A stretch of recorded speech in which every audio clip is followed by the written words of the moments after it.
পৃথিবীর ভবিষ্যৎ ঠিক করবে ছাত্র সমাজ। চট্টগ্রাম বিশ্ববিদ্যালয়ের সমাবর্তনে ডক্টর ইউনূস বললেন, স্বপ্ন থাকতে হবে। আমরা কি ধরনের বিশ্ব চাই, কি ধরনের সমাজ চাই, কি ধরনের সংসার চাই, কি ধরনের শিক্ষা ব্যবস্থা চাই, এগুলো আমার মনের মাধুর মিশিয়ে আমাকে বের করে নিতে হবে। চট্টগ্রাম বন্দর পরিদর্শন করে অর্থনীতির হৃৎপিণ্ড আখ্যা দিলেন প্রধান উপদেষ্টা। কালুরঘাট নতুন সেতুর ভিত্তি স্থাপন।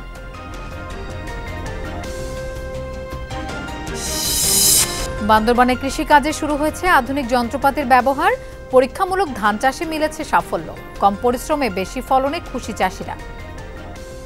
বীজ দিতেছে, সার দিতেছে, রোপণ করে দিতেছে। মেশিন দিয়ে ধান লাগে, আমরা অনেক খুশি। ধানগুলা ভালোভাবে হয়েছে।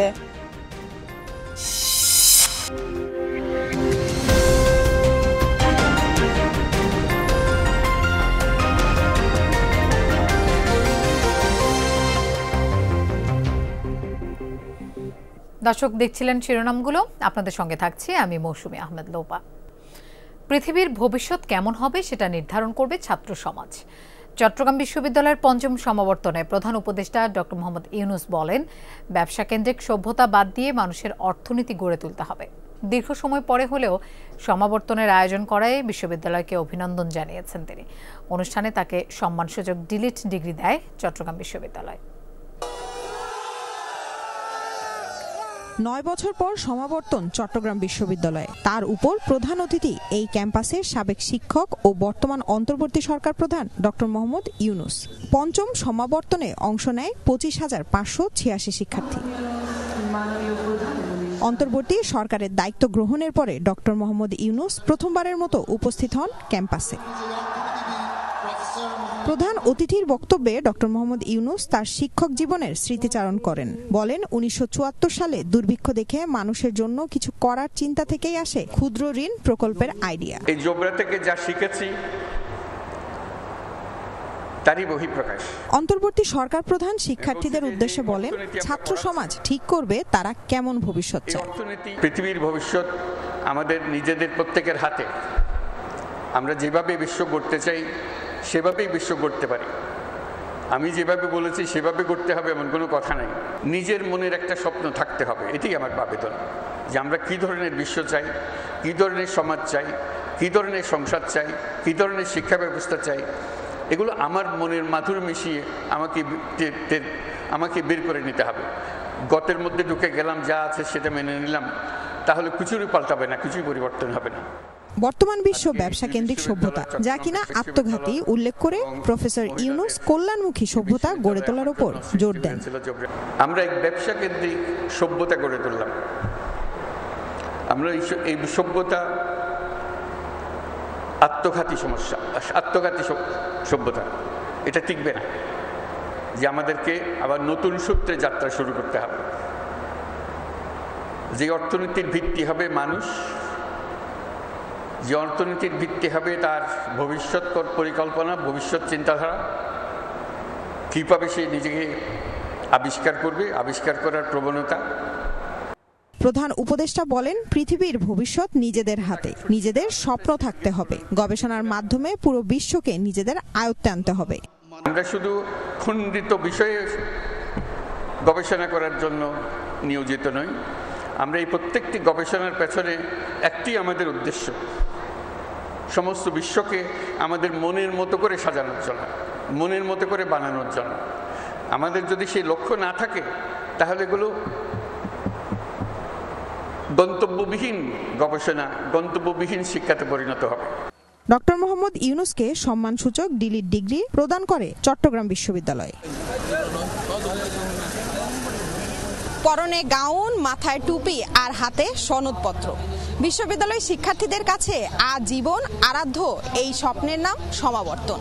চট্টগ্রাম বিশ্ববিদ্যালয় শিক্ষার্থীদের অধরা এই স্বপ্ন ধরা দিল দীর্ঘ ৯ বছর পর। তাই তো আনন্দে আত্মহারা গোটা ক্যাম্পাস। এই আনন্দের উপলক্ষ যেন নিয়মিত আসে, সেটাই দাবি করছে শিক্ষার্থীরা। লামিয়া তিথি, যমুনা নিউজ, চট্টগ্রাম। ৭ বছর পর নিজ গ্রাম হাটহাজারীর বাথুয়ায় গেলেন প্রধান উপদেষ্টা ডক্টর মোহাম্মদ ইউনূস। বিকেল ৫:৩০ নাগাদ বাথুয়ায় পৌঁছে প্রথমে পৈতৃক বসতবাড়িতে পরিবার ও স্বজনদের সাথে দেখা এবং কুশল বিনিময় করেন প্রধান উপদেষ্টা। তাদের সাথে সময় কাটিয়ে দাদা দাদির কবর জিয়ারত করেন তিনি। এরপর এলাকাবাসীর আবদার চাওয়া পাওয়ার কথা শোনেন। ডক্টর ইউনূসের সফরের খবরে সেখানে ভিড় করে হাজারো মানুষ। সবার প্রতি বিভিন্ন সময় উনি ফোন করে জিজ্ঞেস করতেন এলাকাবাসীর মানুষজন কেমন আছে, কেমন করছেন, এবং এলাকাবাসীর চাওয়া পাওয়াকে এখনো উনি ফোন করতেছেন বিভিন্ন জন, কোনো আত্মীয় স্বজন পরিবারবর্গের এলাকাবাসীর চাওয়া পাওয়াকে। অনেক সময় ওনার সাথে দেখা হয়েছে, আগেও আসছে, কিন্তু আজকে যেভাবে উনি আসছেন আমাদের জন্য এটা অনেক গর্বের ব্যাপার এবং আমরা এটাতে অনেক আনন্দিত। আমাদের আজকে ঈদের দিনের মতো এখানে এত খুশি লাগতেছে, সবাই আসতেছে ওনাকে দেখার জন্য। ওনার জন্য দোয়া করে উনি উত্তর দীর্ঘায়িত হোক, দেশের মঙ্গল করুক। দর্শক, এ বিষয়ে আমরা আরো জানবো। আমাদের সাথে যোগ দিচ্ছেন সহকর্মী জোবায়েদ ইবনে শাহাদাত। জোবায়েদ, প্রধান উপদেষ্টার আগমন ঘিরে এলাকাবাসী নিশ্চয়ই অনেক খুশি, কি বলছেন তারা?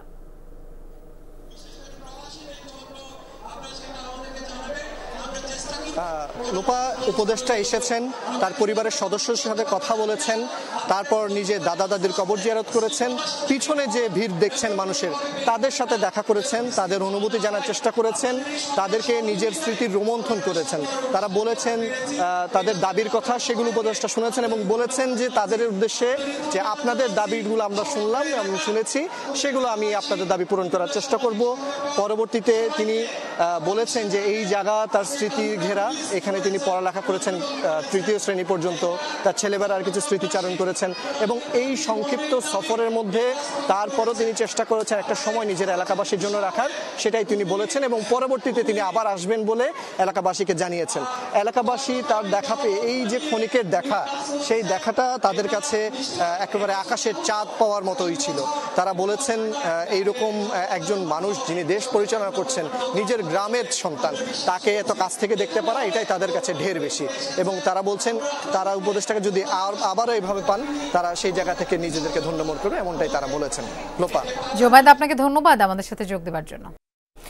চট্টগ্রাম বন্দর দেশের অর্থনীতির হৃৎপিণ্ড। এই বন্দর বাদ দিয়ে বাংলাদেশের অর্থনীতির নতুন পথ খোলা সম্ভব নয় বলে মন্তব্য করেছেন প্রধান উপদেষ্টা প্রফেসর ডক্টর মোহাম্মদ ইউনূস। সকালে চট্টগ্রাম বন্দর পরিদর্শন শেষে এনসিটি ইয়ার্ডে মতবিনিময় সভায় এসব কথা বলেন তিনি। বলেন, চট্টগ্রাম বন্দরের সাথে সংযুক্ত হলে সেভেন সিস্টার্স সহ পার্শ্ববর্তী দেশগুলোও লাভবান হবে।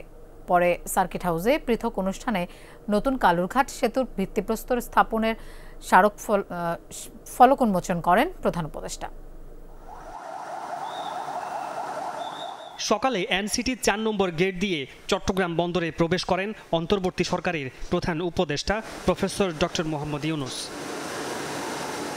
সেখানে এক সভায় বন্দরের অপারেশনাল কার্যক্রম সম্পর্কিত মাল্টিমিডিয়া ডকুমেন্টেশন প্রত্যক্ষ করেন তিনি। পরে দেয়া বক্তব্যে প্রধান উপদেষ্টা বলেন, চট্টগ্রাম বন্দরকে বাদ দিয়ে বাংলাদেশের অর্থনীতির নতুন পথ খোলা সম্ভব নয়।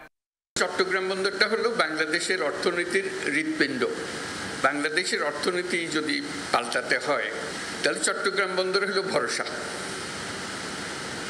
এটাকে বাদ দিয়ে বাংলাদেশের অর্থনীতি নতুন কোনো পাতায়, নতুন কোনো অধ্যায়ে প্রবেশ করার কোনো সুযোগ নেই।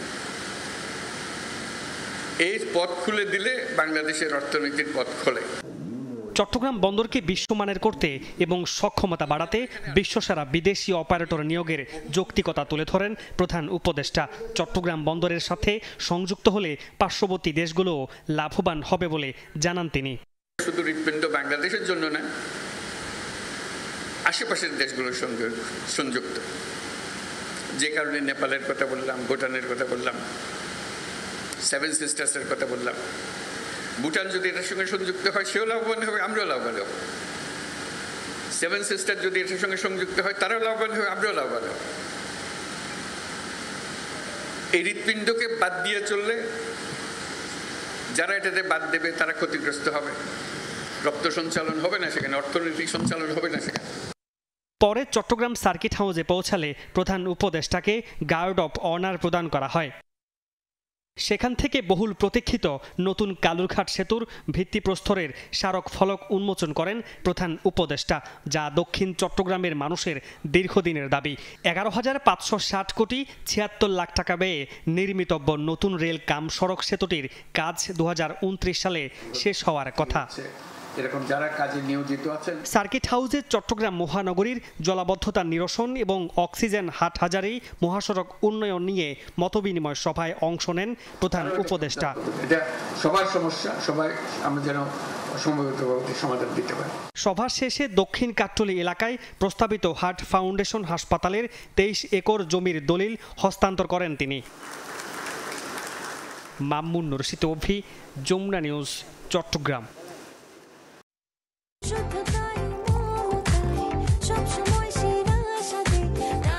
প্রাণ ইউএইচটি মিল্ক, শুদ্ধতায় ও মমতায় সবসময় সেরা স্বাদে।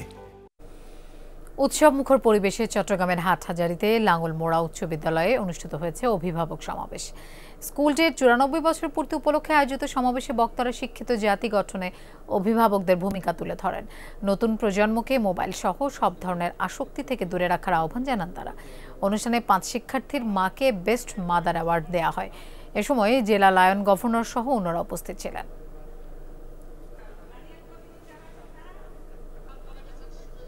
কৃষিকাজে আধুনিক যন্ত্রপাতির ব্যবহার শুরু হয়েছে পাহাড়েও। বান্দরবানের 2 উপজেলায় পরীক্ষামূলক ধান চাষে মিলেছে সাফল্য। কম পরিশ্রমে বেশি ফলন পেয়ে খুশি কৃষক। উৎপাদন খরচ কমানো এবং সমবায় ভিত্তিক চাষাবাদে উদ্বুদ্ধ করতেই এই উদ্যোগ বলছে কৃষি বিভাগ। বান্দরবান জেলা সদর ও আলীকদম উপজেলায় ধানের চারা রোপণ, সার প্রয়োগ, পরিচর্যা, ধান কাটা ও মাড়াইয়ে ভিন্নতা নজর কাটছে সহজেই। আধুনিক প্রযুক্তি ব্যবহারের কারণে কম পরিশ্রমে বেশি ফলন মিলছে বলে দাবি কৃষকদের। মেশিন দিয়ে ধান লাগাই আমরা অনেক খুশি, ধানগুলা ভালোভাবে হইছে। এখানে বীজ দিতেছে, সার দিতেছে, রোপণ করে দিতেছে, ফাঁস দিছে, তারপর মেশিন দিয়ে রোপণ করছে।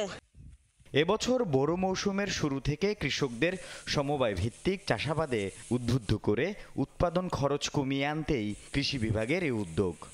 কিভাবে কম কীটনাশক ব্যবহার করে এবং সময় মতো সেচ সার প্রয়োগ করে উৎপাদন বাড়ানো যায়, সেই পদ্ধতিটা এখানে কৃষকদেরকে হাতে কলমে দেখানো হয়েছে। পাহাড়ি এলাকায় নদী তীরের উর্বর ভূমিতে ক্ষতিকর তামাক চাষ বন্ধে এই ধরনের উদ্যোগ সহায়ক হবে বলছে জেলা প্রশাসন।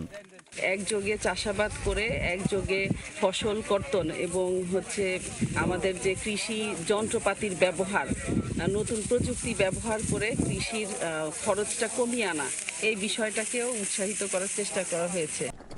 পাহাড়ে কৃষি প্রণোদনা কর্মসূচির আওতায় এরই মধ্যে রাজবিলা ইউনিয়নের উদাল বনিয়ায় শুরু হয়েছে ধান কাটা। লক্ষ্যমাত্রার চেয়ে বেশি ফলনে হাসি ফুটেছে কৃষকদের মুখে। আল আমিন শিকদার, যমুনা নিউজ। বান্দরবানে কৃষকদের অর্থনৈতিকভাবে আরও স্বাবলম্বী করতে প্রশিক্ষণ কর্মশালা অনুষ্ঠিত হয়েছে। সকালে জেলা কৃষি সম্প্রসারণ অধিদপ্তরের উদ্যোগে program on agricultural and rural transformation for nutrition, entrepreneurship and resilience in বাংলাদেশের আওতায় কর্মশালার আয়োজন করা হয়। এ সময় বক্তারা বলেন, বর্তমান সরকার নতুন নতুন কৃষি উদ্যোক্তা তৈরিতে জেলা পর্যায়ে চালু করেছে পার্টনার স্কুল কার্যক্রম। এর মাধ্যমে কৃষকরা বিভিন্ন বিষয়ের উপর প্রশিক্ষণ পাচ্ছে। চট্টগ্রামে ইসলামী বক্তা মুফতি গিয়াসউদ্দিন তাহিরিকে সংবর্ধনা দিয়েছে একটি সামাজিক সংগঠন। কলেজিয়েট ক্লাব মিলনায়তনে আয়োজিত অনুষ্ঠানে বক্তারা সুন্নিয়তের বৃহত্তর প্রক্রিয়ায় ভেদাভেদ ভুলে সবার ঐক্যবদ্ধ প্রচেষ্টার উপর গুরুত্ব আরোপ করেন। সভা শেষে সাম্প্রদায়িক সম্প্রীতি রক্ষা ও সুন্নিদের ঐক্যে ভূমিকা রাখায় গিয়াসউদ্দিন তাহিরিকে স্বর্ণপদক ও সম্মাননা স্মারক প্রদান করা হয়।